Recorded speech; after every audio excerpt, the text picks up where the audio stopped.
que j'avais surgelée, je l'avais mise au frigo depuis, pensant qu'elle n'était pas valable. Mais dans votre intervention, il y a quelques minutes, j'ai pensé qu'il fallait la ressusciter pour poser la problématique.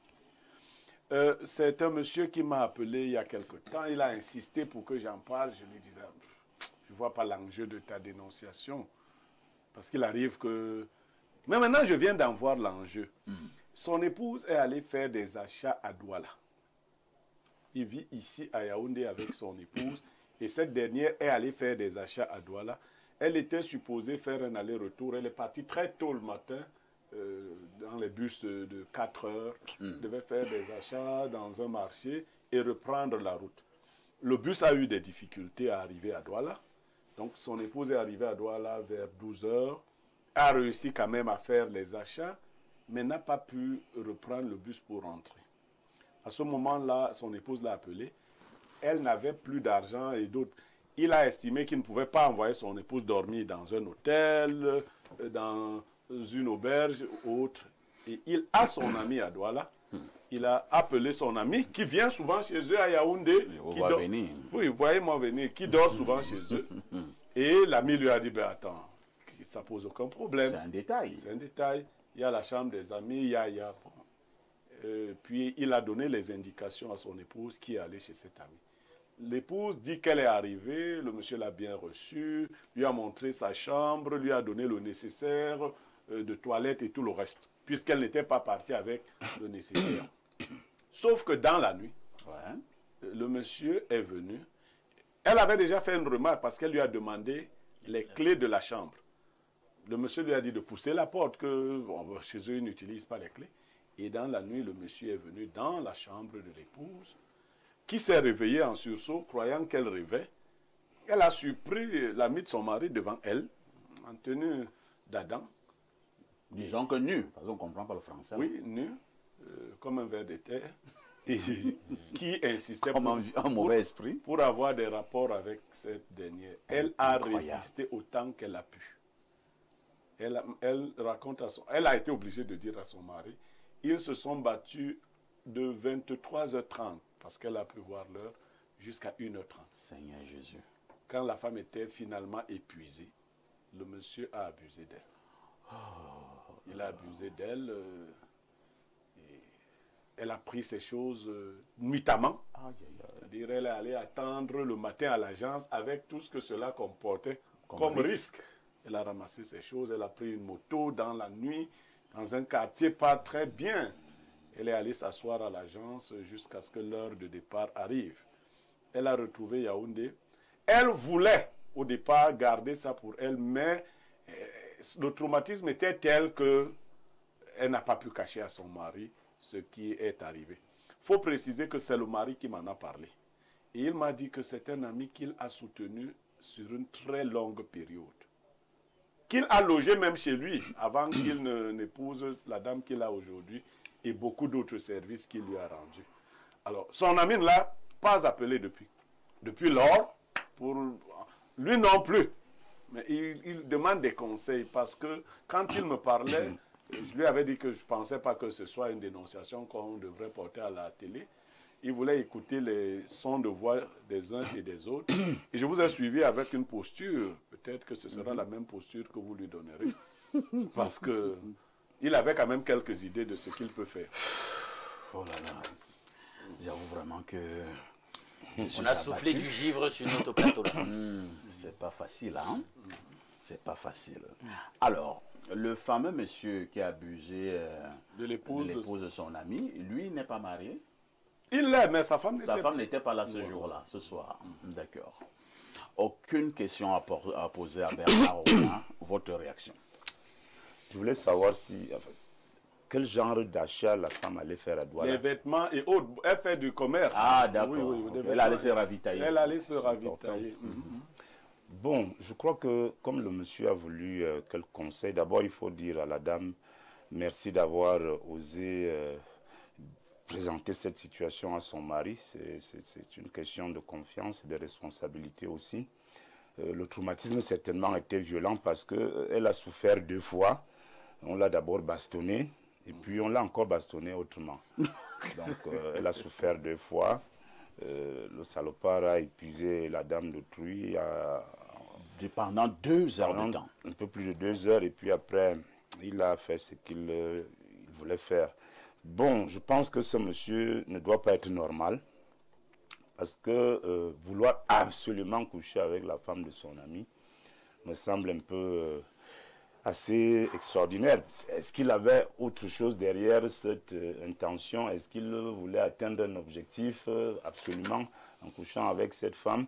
Je crois que le monsieur est une race assez compliquée. Et comme ce monsieur qui a posé le problème à Blériot voulait des conseils, moi je lui dirais simplement de voir dans quelle mesure il peut s'organiser pour que ce monsieur soit sérieusement bastonné lui aussi. Oui, il faut qu'il soit lui aussi au moins bastonné, parce que ce qu'il a fait à son épouse n'est pas gentil. Au-delà de la relation sexuelle qu'il a abusé de cette femme, mais le fait de l'avoir physiquement traumatisé pendant un peu plus de 2 heures, moi je pense que ce monsieur, en principe, comme il veut un conseil, moi je lui demande de chercher des gros bras qui vont rendre visite à ce monsieur sans lui faire trop de mal, mais le tabasser correctement et lui laisser un message. Que la loi ne permet pas. Vous dites quelque chose qui est en violation avec la loi. Hein. Moi, je ne suis pas dans la loi ici. Tu parles à la télé. Lui donne son conseil. Je donne mon conseil. Le monsieur là dit qu'il veut un conseil. Blériot, je te jure que parfois, il faut savoir résoudre les problèmes comme dans la rue. Il faut savoir hurler avec les loups. Ce monsieur a sauvagement bastonné, tabassé l'épouse de son ami, l'a épuisé donc après cette bastonnade et a abusé d'elle. Maintenant, qu'est-ce qu'on peut faire à ce monsieur pour qu'il sente mal? On n'a pas comme dit qu'il a bastonné la femme. Hein. Disons que... Ils ont bagarré. C'était dans la... C'était une affaire de résistance et tout ça. Bon, il se faisait des câlins. Non, je veux savoir, les 2 heures là, de 23h à 1h du matin, c'était quoi? C'était les préalables, ils se faisaient des câlins, c'était la bagarre. La femme refuse de céder. Le monsieur dit que tu vas sauf que céder, parce que là, toi-même tu es venu tomber dans la gueule du loup. Et puis je voulais préciser quelque chose, parce que Blériot l'a dit au début, moi je ne sais pas comment un homme civilisé peut penser qu'aller dormir chez quelqu'un est meilleur que d'aller à l'hôtel. Oui, dans l'imagerie populaire, on sait que quand vous entrez à l'hôtel, c'est pour aller faire ce qu'on dit chez nous, les mamas satan. Les choses parfait, quand toi tu vas à l'hôtel, une épouse qui va passer nuit pour voyager tôt le matin, on lui donne la carte ou la clé de sa chambre ou de sa suite. Donc quand elle va là-bas, elle est véritablement en sécurité. D'abord, elle est enregistrée. Elle passe une bonne nuit là-bas dans de très bonnes conditions. Maintenant, le mari a pensé que là-bas, c'est plus compliqué. C'est plutôt là-bas qu'on risquera d'aller faire cela à sa femme. Malheureusement, c'est l'inverse.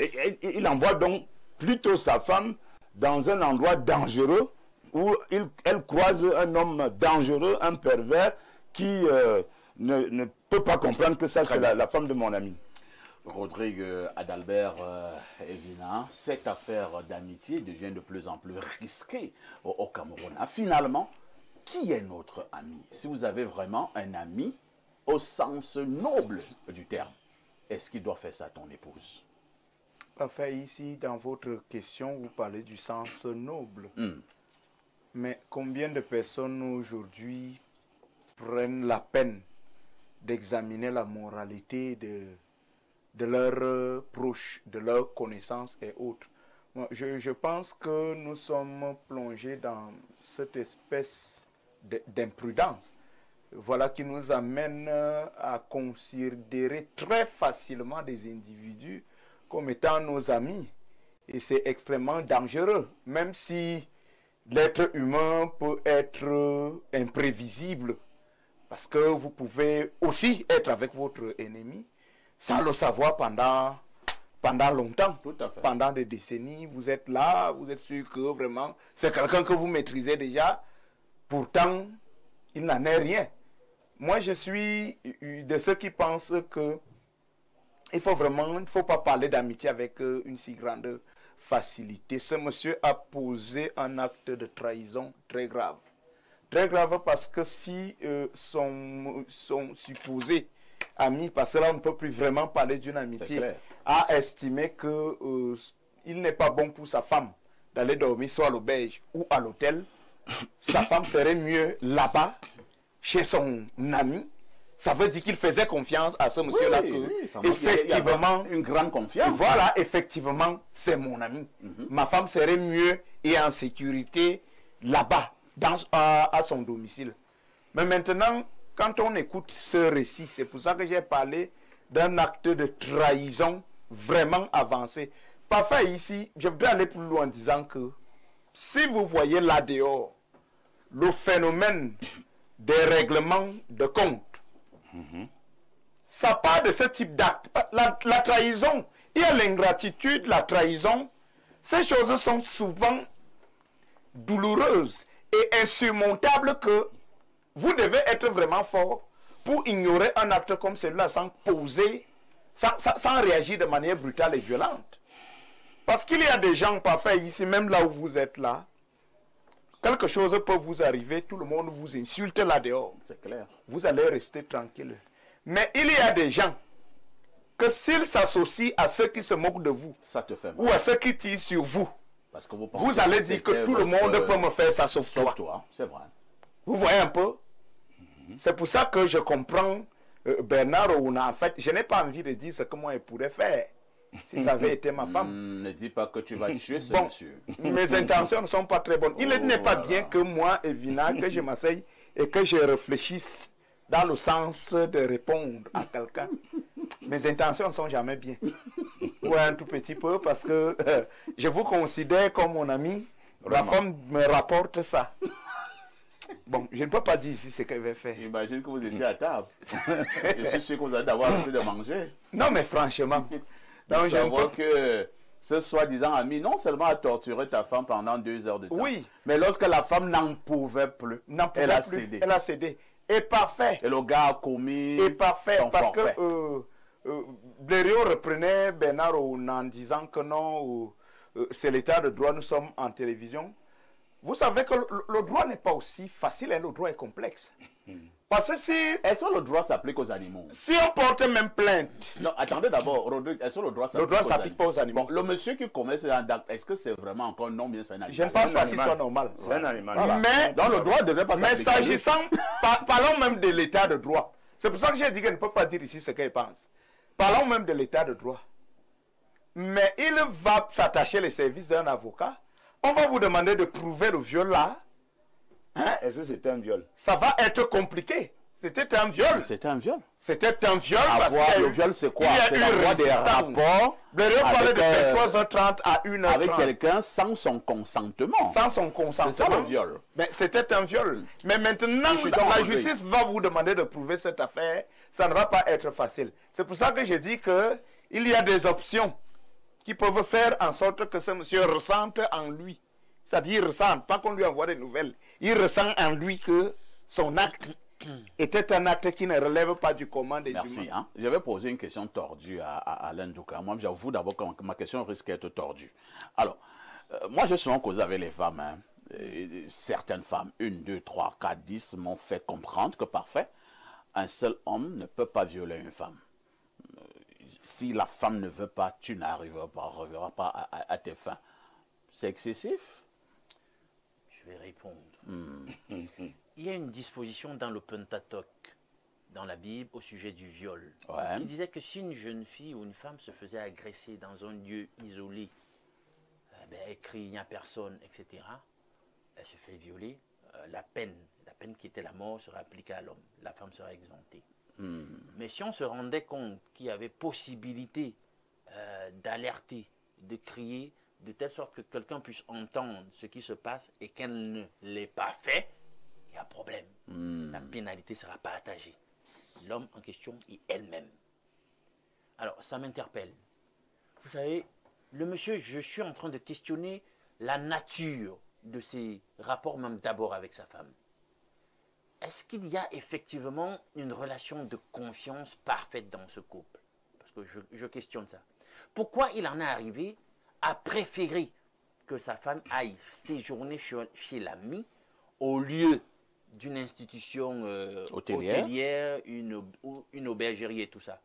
Pourquoi? Potentiellement, comme certains hommes qui ne font pas confiance à leur femme, ils se disent, ah, ben, l'hôtel et tout, ça peut être l'occasion idoine hein, d'aller faire des bêtises et tout et tout. Il s'est dit que voilà, il faut l'envoyer chez l'ami. L'ami est comme un gardien. Voilà, l'ami est comme un gardien. Donc, si mais par moment, le gardien, c'est ça. Elle ne peut pas faire des bêtises. Ça, c'est une hypothèse. Hein. Je ne dis pas que c'est ça. Donc, nous sommes dans les analyses. Bien. Maintenant, ce qui a été fait, a été fait. Elle arrive chez l'ami, et puis l'ami, c'est un animal. Oh, grande surprise. Grande surprise. Vous voyez donc comment on peut être surpris de la nature véritable des gens. C'est-à-dire que cet irrespect est innommable. Je ne sais pas comment on a même osé l'appeler son ami d'entame. Parce qu'on a mis fait ça. Alors maintenant, revenons à mon propos liminaire. Est-ce qu'il y a des maisons aux environs? C'est quel type de maison? Est-ce que c'est insonorisé? Est-ce qu'elle a crié? Est-ce qu'elle a crié? Elle s'est vraiment battue? Est-ce qu'elle a crié? Il y a des choses qui ont été cassées, etc. Est-ce que le voisinage a été ameuté? Moi, je ne comprends pas. En réalité, comment on en est arrivé à autant d'heures de lutte sans qu'il y ait que le remue-ménage crée un effet essaie de voir ce qui ne va pas. Parce que dans les quartiers... Seul dans cette maison? C'est de ça que je parle. Seul? Non, parce que même s'il vit seul, maintenant, il n'y a pas de voisins là, je veux dire, dans l'entourage immédiat. 2 heures de lutte. On peut comprendre parce que quand même dans nos quartiers là, quand il y a déjà beaucoup de grabuge à une certaine heure dans la nuit, les gens se réveillent pour un tout petit peu questionner, mais qu'est-ce qui se passe? On sort, est-ce que c'est un bandit? Est-ce qu'elle s'est vraiment battue, cette dame? J'ai un problème avec ça, moi. Et ça me ramène au Pentateuque pour dire, ben écoute, est-ce qu'elle a fait ce qu'il fallait faire pour que vraiment les gens, s'il y a possibilité que quelqu'un passe par là, qu'elle puisse être sauvée? Parce que vraiment, 3 heures de lutte pour aboutir finalement à ce qu'il n'y ait personne. Et pourquoi donc elle s'est donc débattue pendant tant de temps? Je ne comprends pas ça, moi. Je ne comprends pas ça, moi. Pourquoi elle a supposé se battre? Bien. Maintenant, passons. Quoi qu'il arrive, ce que ce monsieur a fait est vraiment d'un déshonneur incroyable. Alors, quel est le conseil que vous donnez au mari? Le conseil, parce que vous savez, la voie judiciaire, ça, Rodrigue le relevait déjà. Il faudra prouver un certain nombre de choses. Est-ce qu'on a même au moment là fait un effort de prélever l'ADN? Il faut prouver quoi, qu'il y a eu, je sais pas moi, parce que là ce sera ça. C'est que sur le délinquant, voilà, va dire la parole de la dame contre la parole du monsieur, et du temps s'est déjà écoulé, etc. Bien, certainement Blériot va bien développer ça, mais je pense que nous, on a aussi en tant qu'Africains une façon de régler un certain nombre de situations. Non, vos règlements africains là. Dans l'hypothèse où la femme a dit la vérité et que vraiment il n'y ait pas eu possibilité d'assistance et qu'il y a effectivement eu cette brutalité bestiale et ce viol, qu'il règle ça à l'africaine. Pierre Blériot, un mec. Alain Douk a quand même posé un certain nombre de questions. Hein. Là, nous étions là dans les enquêtes. Nous sommes déjà un tout petit peu là au tribunal, ou bien en enquête préliminaire. Est-ce que cette dame-là, quand même aussi, s'est vraiment battue pour que cette affaire-là n'arrive pas? Bon, déjà que c'est une erreur de penser qu'un seul homme ne peut pas violer une femme. Comme certaines femmes ont dit. Non, non. Il y a des hommes qui sont d'une violence inouïe. Dire que même toi, l'homme, s'il te cogne une fois, tu te laisses faire. Non, tu ne lui opposes pas une deuxième résistance parce que tu te rends compte qu'il peut te tuer. Mais ce qui est en cause ici, honnêtement, mes chers frères, ce n'est pas l'amitié qui est en cause. Nous parlons en télévision, nous disons plein de choses, mais les gens nous écoutent et ils nous regardent. Combien sommes-nous capables de passer une nuit dans une maison avec une femme qui n'est pas parentée à nous, qui n'est pas notre fille et autres, sans que des idées ne nous traversent? Moi, je crois que ce qui est en cause ici, c'est le manque de discipline. Vous savez, très souvent, nous les hommes, nous réfléchissons avec le bas. Quand ça commence, nous posons beaucoup d'actes très irréfléchis parce que nous nous laissons emporter par les émotions du bas. Donc, et quand le bas vous prend, si vous ne l'arrêtez pas à temps, vous allez vous souvenir plus tard qu'il s'agissait de votre ami, de votre frère. Je pense que ce monsieur a manqué de ce que vous appelez en religion la continence, c'est ça, Alain Douk. Il n'a pas été continent, première chose. Est-ce qu'il avait ourdi un tel plan par le passé, c'est-à-dire il avait peut-être ce monsieur regardait à cette femme depuis avec beaucoup d'appétit. Et que l'occasion faisant le larron, il s'est dit, Il a dit, ah, Dieu est grand. Il convoite la fête des mais je vais vous étonner. Je condamne la femme. Et pourquoi? Pas pour n'avoir pas résisté, pour en avoir parlé à son mari. Ah bon? Oui. Oui. Le fait qu'elle garde le silence, est-ce qu'on ne pouvait pas dire que c'est une complicité? Imagine, Blaireau, là, je te poursuis. Si la dame décide de garder le silence, comme vous êtes en train de suggérer, et que un jour, le mari découvre cela, comment le mari va regarder cette dame? D'accord. Je vais donc vous dire, je l'ai déjà dit en télévision, Ouais. Moi j'ai assisté au viol d'une de mes épouses. Ouais. Je l'ai déjà dit, je ne vais pas revenir sur ça. Et lorsque nous avons été dans les circuits de prise en charge, vous savez le constat qu'on a fait? Non. Allez voir avec les psychologues.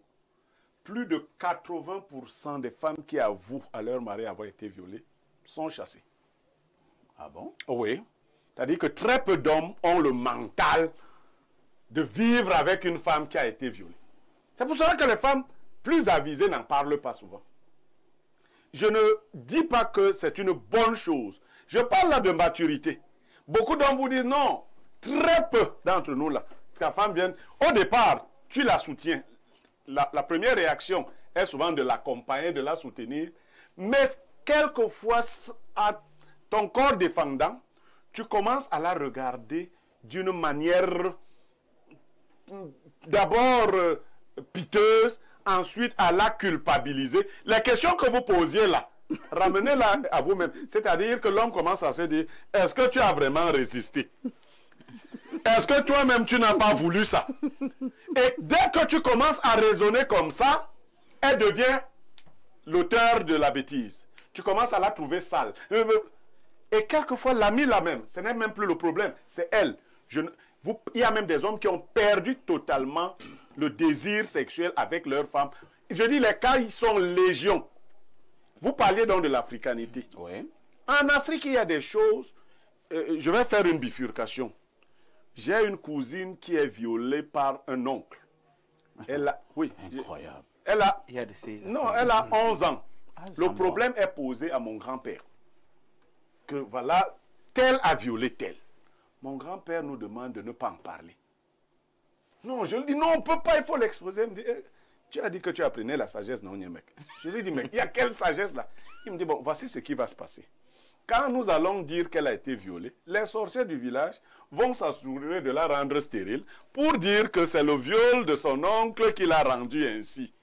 Bon, qu'est-ce que nous allons... Nous n'allons pas retirer. Les Bassa disent, c'est-à-dire on ne reprend pas le fait qu'on t'a fait l'amour. On ne reprend pas ça. Nous n'allons pas enlever ce que le monsieur a fait. Mais nous allons y ajouter un nouveau problème que nous ne pourrons pas gérer. Et je ne comprenais pas qu'on veuille cacher. Quelquefois, on est amené, je dis ça pour d'autres femmes, pas pour les y encourager. Vous subissez un viol. Racontez toute l'histoire sauf la partie du viol là. Très peu d'hommes sont équilibrés pour supporter de vivre. Je dis même quand ça ne se produit pas à l'immédiat. Combien d'hommes savent que tel homme a couché avec leur femme et chaque fois ne sont pas en train de le redire. Les femmes nous écoutent à la femme, alors que c'était le passé même de la femme. Donc je lui dis, elle l'a déjà fait. Maintenant qu'elle l'a fait et que l'autre Gouja est de son côté, bon, quand vous avez violé les codes, vous venez de dire là qu'il y a un monsieur qui a assassiné son neveu. Et vous disiez tous ici, non. Si mon neveu s'intéresse à ma femme, moi je parle. Ouais. C'est-à-dire qu'il bipe la mort. Non, je dis, si mon neveu... Lério, c'est ton neveu. Oui, je dis... Et donc c'est ton fils. Oui, si mon fils, mon neveu même encore, je peux épargner. Si mon fils, Bobby, tu vois, j'aime mes femmes, si une t'intéresse, c'est que tu es en train de biper la mort. Tu bipes la mort. Tous les jours, tu bipes. Je dis que mon fils bipe la mort. Un jour, la mort va décrocher. Donc, il ne faut pas. Ce sont des choses dangereuses. Moi, je peux être caché en une de mes femmes. Toi, tu t'intéresses. Est-ce que tu crois que je viendrai même te tuer comme ça? Tu vas seulement plonger dans une affaire, tu te retrouves dans les mondes que tu n'imaginais pas. La femme de ton père ne regarde jamais. C'est la malédiction absolue. Très bien. Voilà. Merci, Blaireau. C'est même ce que dit la Bible. Sur la question. La Bible dit que si tu sors avec la femme, ton père doit te tuer. Non, la Bible, là, peut-être on avait raté, on avait raté la traduction. Non, c'est dit. Bonjour, les corps de l'information. Concernant l'affaire du monsieur et sa femme, l'erreur de l'homme est d'avoir envoyé sa femme chez un ami qu'elle ignore. Déjà qu'il déclare lui-même avoir passé plusieurs mois, voire plusieurs années, sans toutefois être en contact avec son soi-disant ami. Résultat, après tout ce temps, devenu un psychopathe sexuel. Un autre message ce jour en direct sur Info TV. Alors, quelques petits soucis. Hein? On ne dira plus ça dans quelques jours. Quelques petits soucis. Alors, nous allons d'abord marquer une touche pause et on reviendra pour la suite de ce programme. À tout de suite pour la suite.